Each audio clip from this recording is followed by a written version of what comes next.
There are many reasons prospects will not buy. It could be money, it could be time, it could be urgency, it could be the need issues. But one thing is certain, the least reason why a prospect will not buy most times is because of the price. For many other reasons, the prospect will decide not to buy, but not because of the price. And in today's video, I'm going to show you some common price objections and how you can overcome these common price objections. Of course, I'll round off with where we stopped yesterday, first of all, before I go into that. My name is Iyore. We're trained over 26,000 salespeople across 5 countries, Nigeria, Ghana, USA, UAE, Rwanda. I'm an author of several books and resources on sales, and I've been featured on a lot of media platforms to talk about successful selling. I worked in an organization where I was going to target to sell to 20 high net worth individuals. I was able to bring in 21 high net worth individuals to the organization in a single month. I also participated in a sales competition where I won, and I was sent for the World Cup for an all-expense paid trip. I moved to another organization where I was able to double my portfolio by over 100% in just 11 months. I'm CEO for Advantage, and our specialty is in Salesforce management. This means work with the CEOs, work with the sales teams, head of sales, team leads, to help them optimize the results of their teams and help them get results faster and in record time. Now, yesterday's video, I talked about the causes of objections. I'm going to show you 3 common objections, price objections, and exactly what to say to overcome them. I've used these techniques before, tested them, and they work every time. Now, I understand that when we say things like they work every time, we are saying as long as you're selling to the right person, right? Because if you're not selling to the person who has the resources, there may be a problem. And also, you want to make sure that the conditions you lay, there's what we call a pre-frame. The environment you lay out and create before you start to communicate value or communicate your price. And part of that environment, we mentioned it yesterday, we said, make sure that you're selling to the right person. Make sure you're selling to the right person. We also said, the value must be perceived to be greater than the price, right? We also looked at how to profile in the previous video. Now, this was the point I've not talked about. This is one issue why there could be a problem with regards to price objections if the value communication is poor.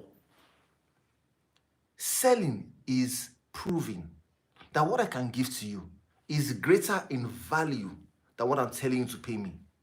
So if I'm saying, Mr. Prospect, hey, what I'm giving to you is greater in value than the money I'm telling you to pay me, that's your intention of communication, because intention affects outcome. If your intention is just exchange of money for goods and services, you will not produce the outcome of showing that you're giving far more than they're paying. So now, it's one thing to have the intention, it's another thing for the prospect to actually see it and say, oh, that's true, I see it. When the prospect sees it, payment happens. When the prospect sees it, the price is not the issue. Because it's a no-brainer. When the value is far more than the price, you feel like you have underpaid. Hey, I like that. You feel like you have underpaid. And because you feel like you've underpaid, you're like, oh, that part is a good deal. I don't want to miss it. Let me jump right in. So your role is to make the prospect feel that they're actually underpaying. And one of the ways you can do it is proper value communication. Now, what are the things that make value communication poor for a lot of people? Number 1, timing. They don't bring up value at the right time. Sometimes some people allow the prospect lead the conversation. Prospect says, how much is it? Okay, sir, I'll get to that shortly. How much is it? Just tell me the price. Let me know. Oh, sir, for most of our best clients, when we have meetings like this, we normally like to ask them a few questions before we go into pricing. The price is actually not the problem. It's actually the best part. Hope you don't mind. Can I just walk you through these few questions before I talk about the price? With a calm tone voice. Just what I just did now. And get the person to calm down so you can be able to communicate value. Because if you don't put value first, there's what we call anchoring. In anchoring, what is mentioned first is what is remembered a lot of times. So you want to make sure that don't put value first. Another point is our tone of voice. Tone of voice. If you don't speak the right tone of voice with a calming tone, like see the way I dropped my tone when I said, oh, we'd like to ask a few questions when we have meetings like this. I changed my tone of voice. I changed my body language. So that the person knows that, oh, I'm not being rude. I'm just hopefully appeasing you or pleading with you to give me your attention to ask you these questions. I'm not begging, but at least you see that I'm acting in a humble way. That way, you can get the person to respond better. I hope you know that when we talk about tone of voice, we're also saying body language, right? Your movements. We're also saying how you appear. You want to make sure you dress and present yourself properly. Well-groomed, haircuts, hair taken care of, nails done, whatever it is you have to do to present yourself the best way possible. All those things go a long way to affect your pricing and how they see your price. This is why sometimes somebody could say to you it's very expensive. They may not want to buy from you, but they go and meet someone else and pay 3-4 times the price. Terrible thing. So set the environment right. And I said, number 1, timing. Number 2, your tone of voice, body language, how you present yourself. Number 3, the arrangement of the conversation. How you arrange the conversation. Don't let your value communication be as it comes to mind. If there are 5 things I normally communicate about my product or service, don't let it be that it's as I remember them, I see them. No. Structure them in a methodological order. Structure them properly. Let's know that the first point you give is a strong point. Your second point is a supporting point of the strong point. Your third point is a stronger point. Your fourth point is a supporting point. Your fifth point is the strongest point. Arrange it. It's all called the systematic communication of value. Arrange it properly.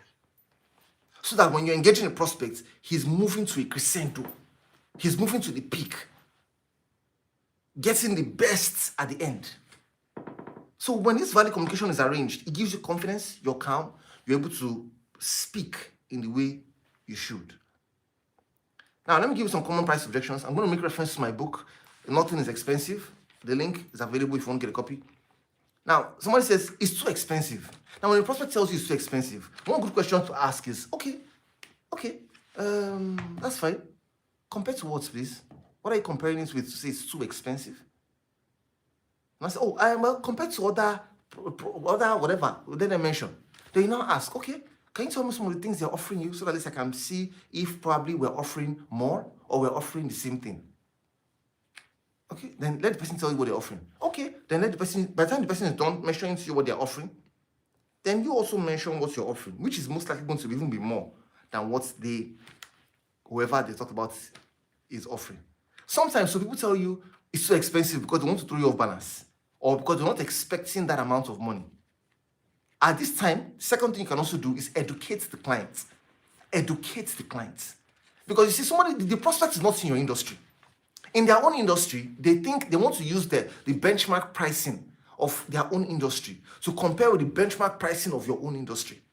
It may not be the same. Think about it now. How I price a training program, it may not be the same way you price a real estate solution or an IT solution. But if as a consultant I come to your business and you want to sell properties to me and I'm looking at properties through the eyes of which I price my services, your product may look too expensive to me. It may look too expensive. Whereas all I need is to be educated and to let me know that, this is how it works. How do you educate? You walk the person through from one part of town to the other. For example, that's if it's real estate. Letting them know how this product tiers arrive from one level to the other. Level 1, level 2, level 3. If it's real estate, we're looking at different locations. We're looking at from 1 bed, 2 bed, 3 bed, 4 bed, like that. Educate them and let them know this is how the pricings are derived. Another point where you can answer is too expensive. How exactly do you mean? You can ask, how exactly do you mean? How exactly do you mean? And when they give you the answer, tell them the reason for the price. Now, the second objection, which is a good one, is I can't afford it. Now, listen to this. Someone says I can't afford it. Then you say, that's the reason why you should get it, because you can't afford it. Because most people who can't afford things, they need to push themselves to get them done so that they can grow exceptionally. Another way you can handle it, I can't afford it. Sir, you're exactly what we're looking for. Most of our best clients, they initially told us they couldn't afford it. But let me tell you why they changed their minds and they found a way to get this product or service. Then he said, would you like to know, sir? Okay, tell me. Then you've looked for another way to recommunicate the same value again. For example, you could ask, so do you remember why exactly you said you want this thing? Okay, do you know how much it's costing you if you don't go ahead? Okay, then you communicate the value again. These are just strategic things you can do to handle it. What about somebody says, I don't have the money yet, or it's above my budget? Mr. Prospect, is price your only concern? Is price your only concern? If I can do something about the price now, can we take a step towards closing this deal? Okay, yes, you can. Then you make available a discount or you give a payment plan.